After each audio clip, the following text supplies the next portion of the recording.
Now, it may not feel like this in this square tonight, but Israel is a country braced for more war.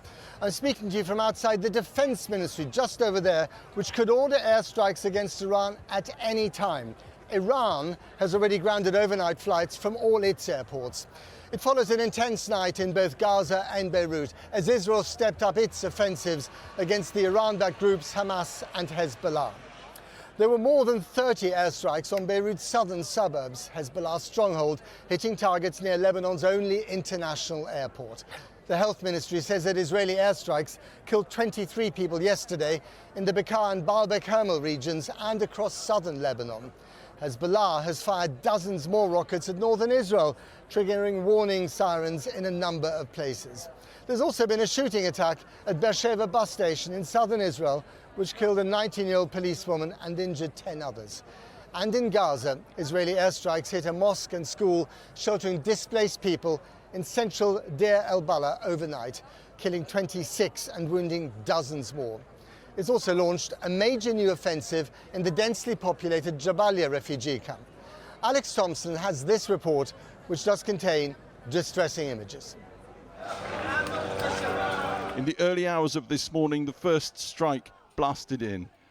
A mosque and a school housing displaced people targeted in what the Israeli military call a precise attack on Hamas. The immediate aftermath filmed for Channel 4 News.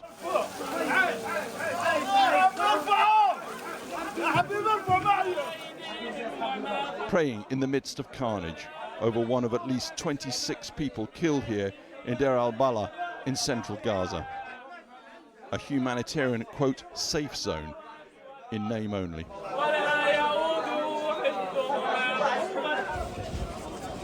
Among the dead carried outside the hospital this morning, this child, the father, simply beyond words. Gently shrouded, another innocent life gone. And then grief nearby turns to rage.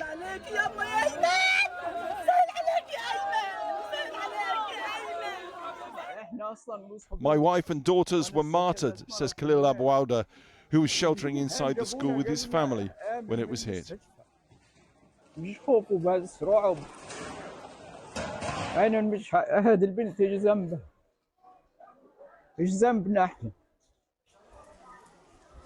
هي ثالث مرة ولا رابع مرة خامس مرة أنزع من منطقة لمنطقة من منطقة لمنطقة وكل منطقة بروح فيها بنضرب فيها الله اللي بيسلمنا.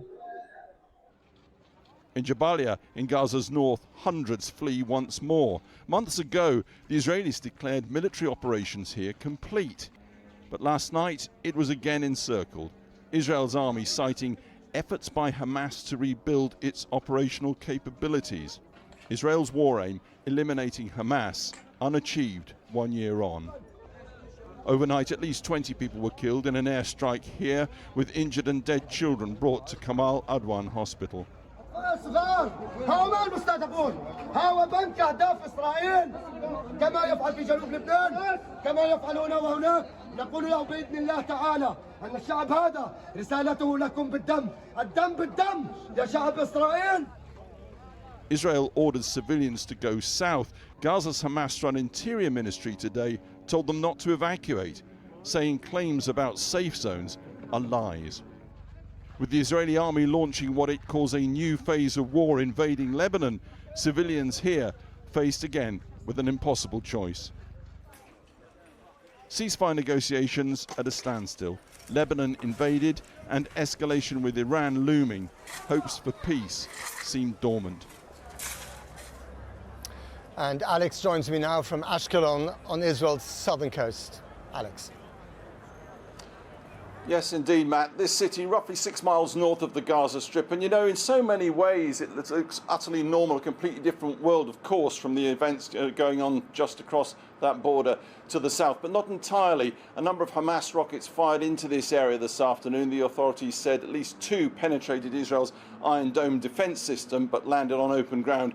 Nobody was injured, no damage sustained.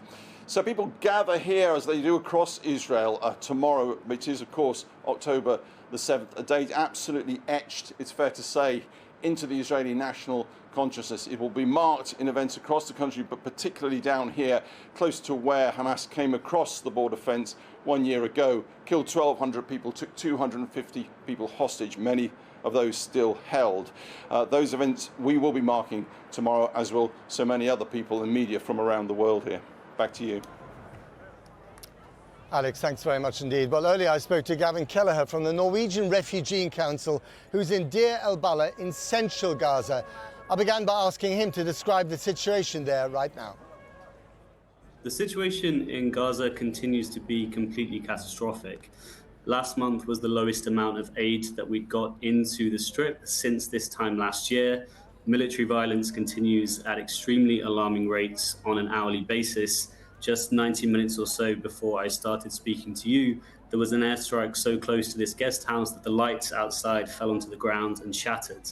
But what we're most concerned about is the developments of today in northern Gaza and what that could mean for the populations trapped there. This is the evacuation order issued by the IDF, and of course it's not the first time they've ordered the evacuation of northern Gaza. That's how the whole ground operation started almost a year ago. Why are they calling for that evacuation now? Well, the reasons for the Israeli security forces' actions I can't speak to, but what I can tell you is there are 430,000 people still in northern Gaza. They've been there since this war began, and they've been determined to maintain their presence in their homes, or at least close to them. 6 of them, my own colleagues from this organization. Right now, we're hearing reports that thousands have already started leaving Jabalia camp in Gaza North Governorate, as Israeli security forces have been moving tanks through the camps and forcefully directing people to leave. But what we're not seeing yet is a flow of people south into central and southern areas of Gaza, where, as we already know, there are not enough humanitarian aid supplies here, and there are no safe places for them to achieve security or have their needs met. And just to remind people, the level of physical destruction in Gaza is so intense that something like 2/3 of the building that were there before the war are no longer there now. Is that right? Yes, that's absolutely correct. We've also seen the systematic targeting of water infrastructure. I think the latest report said around 95% of educational buildings, talking about schools there, have been damaged or fully destroyed. We've seen entire cities leveled here, and the airstrikes continue, sometimes several strikes a minute. Also here in Deir-al-balah, the strike you mentioned at the mosque is just 1.5 kilometers away from where I'm sitting. So there's no reprieve in Gaza. Just finally, Gavin, I mean, the people in this square in Tel Aviv where I'm talking to you from, they're concerned about their loved ones, the families of the hostages that are still stuck inside Gaza, either alive or dead. And then, of course, there are the people in Gaza who are concerned about their families. Is there a feeling overall that this conflict, this war, just has no end in sight and that no one is thinking about the future, what happens afterwards? I can tell you there's very little optimism about the future of Gaza. Even if the war was to stop today, with the destruction of educational facilities, the destruction of homes, businesses, livelihoods, people will be dying for years from the results of the war we've already had so far. There is no optimism here about a ceasefire. And again, with the projections of northern Gaza being now potentially forcefully transferred into southern Gaza, the situation looks set to get even worse in the coming days. Gavin Kelleher, thank you very much for talking to us. Thank you. And there will be a dubbed version of Alex Thompson's report on our website shortly. Let's go over to Krish in Beirut. Krish.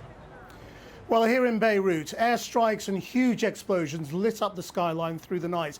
And again in the last hour, as Israel targeted the southern suburbs just behind me. You can't see it, but the sky is filled with smoke. It was the most intense bombardment since the military escalated its campaign against Hezbollah, with targets including a petrol station and a building previously used by the group's Al-Manar TV. And Israel has told people to evacuate another 25 villages in southern Lebanon. The explosions rang out across Beirut last night as the southern suburbs were targeted up to 30 times.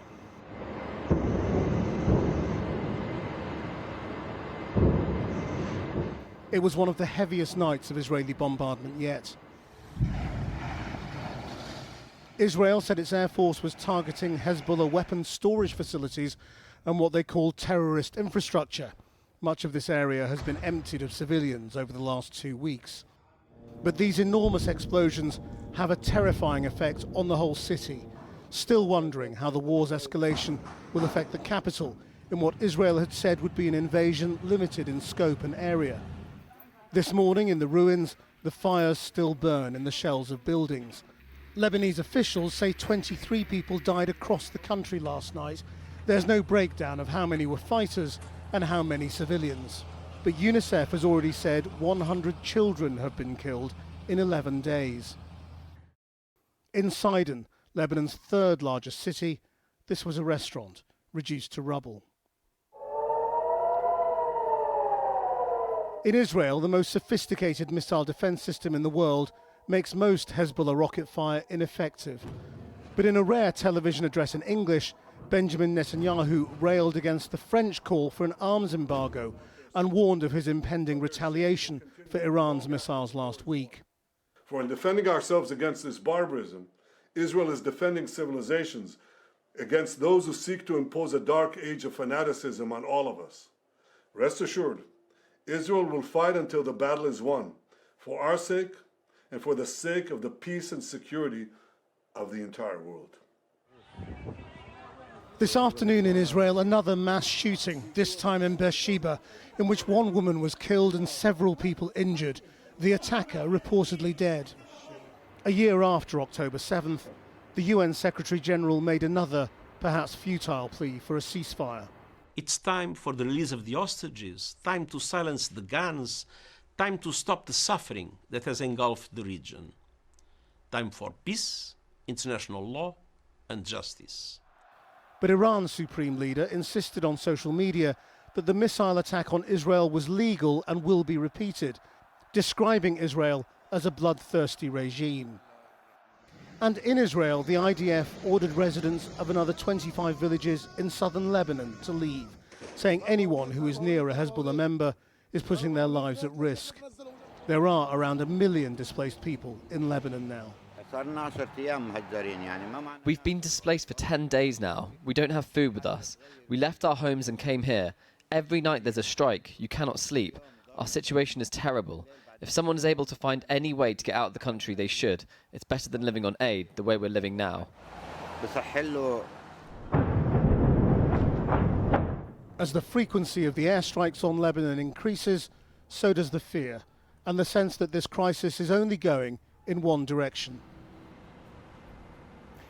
Well, the United Nations High Commissioner for Refugees, Filippo Grandi, says many of the strikes on Lebanon have violated international humanitarian law. He's been in Beirut looking at how to support the 1 in 5 of the population displaced since Israel ramped up its offensive on Hezbollah. I caught up with him earlier today. High Commissioner, you've come here to express solidarity with the government of Lebanon. What is your message to the government of Israel? I have come here to express solidarity with the government and the people of Lebanon that once again are impacted in such a brutal way by airstrikes and by this conflict. The message to the government of Israel, the message to Hezbollah is please heed the calls to establish a ceasefire as soon as possible. And after a ceasefire hopefully is achieved, embark on the necessary measures and arrangements that would ensure that that ceasefire lasts. We cannot have a ceasefire that collapses again, as we have seen too many times in other conflicts. So this is the message to all the parties to the conflict. You have said international humanitarian law is being broken. Can you give me some sort of examples of where you think it is being broken? I think the impact on the Lebanese health infrastructure, we've seen different instances here, several instances here, the destruction of homes, of houses, that is one additional factor obliging people to flee. These are examples of how civilian infrastructure is affected. That is against the laws of war. Can this country cope with the number of refugees right now? The country is stretched in the extreme. The Prime Minister has been speaking about 1.2 million internally displaced, freshly displaced. This is enormous for a country of a few million people. It's a huge part of the population. So the needs are enormous. You have hundreds of thousands of Syrian refugees who are going back to Syria where it is not safe for them. I mean, how can that be allowed? it's not a matter of this being allowed to happen or not. These are people that are also impacted by what is happening here in Lebanon and have decided to take refuge in a country that still is very fragile. However, I'm pleased to say that the Syrian government has opened up a space for a good humanitarian response, of which my organization is part. Tomorrow I will be going to Syria and observing that response myself. It's very important, and the government has a good opportunity to show that for those returning, even under duress, the reception is correct, is dignified, and is safe. Can you get aid into this country right now? To an extent, but I'm very concerned that supply lines, that the movement of workers, of humanitarian workers in the country is still very much hampered by the conflict itself. There are established systems to deconflict with the parties to the conflict, including Israel. It is important that those mechanisms are respected and responded to very quickly in order for the humanitarian effort to be effective. Well, with me here now is our Foreign Affairs correspondent, Secunda Kamani, and it's really felt like things are stepping up a gear here. That's right, Krish. I mean, we saw those very large explosions here in Beirut overnight and multiple strikes in multiple locations across the country today. I was just driving back into Beirut earlier this afternoon from the north, and you could see this grey haze really hanging over the city with the accumulation of smoke, dust and explosives. Now, interestingly, we've been talking a bit over the past few days, haven't we, about the fate of Hashim Safiuddin, the man tipped to be Hezbollah's new leader. Still no official confirmation as to whether he was killed in those powerful strikes in Beirut last week or not. But questions are also being asked as to the whereabouts of the head of the Iranian Revolutionary Guard's external operations wing, the Al-Quds force. He was in Beirut but hasn't been heard from or seen for a number of days. If he is confirmed to have been killed, that will be yet another major blow to Iran and Hezbollah. And in the south, the Israelis have asked for another sort of tranche of villages to evacuate. That's right, another 24 or so villages and towns told to evacuate. Around 100 such communities have received these kind of orders now. Many of them will already be largely abandoned, people having fled to here in Beirut, further north. Some even, particularly Syrian refugees who'd been living in Lebanon for a while, having fled across the border to Syria, more than 300,000 having made that journey.